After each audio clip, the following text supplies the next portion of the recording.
ভাই শোনা যায় তো দাদুর দাদু বলে বিশাল জমিদার ছিল আর বলে মেলাটা পয়সা ছিল। তা সে এত কিছু কেম্মা করেছিল। আরে ভাই তুই জানিস নি, অবশ্য আমিও শুনেছি আমার দাদুর দাদুর বিশাল বড় একটা গোয়াল ছিল। সেই গোয়ালেতে গরু বেই করতেই 3 দিন লাগতো জানিস।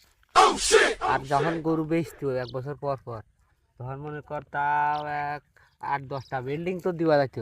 এবার ওই গোয়ালিতেই ওই গরুতেই টাকা পয়সা আমার দাদু জমিদার হয়ে গেল। তা তোর দাদু কি করতে রে? তোর শুনেছি তোর দাদু বলে বিশাল জমিদার ছিল।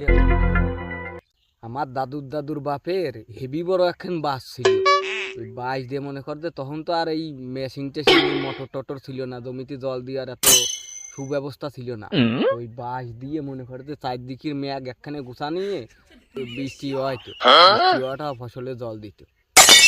সেইটাই মনে কর যে জমিদার হয়ে গেছে। হ্যাঁ ভাই কি কইস, ফালতু কথা। বাস কোনোদিন অত বড় হয়?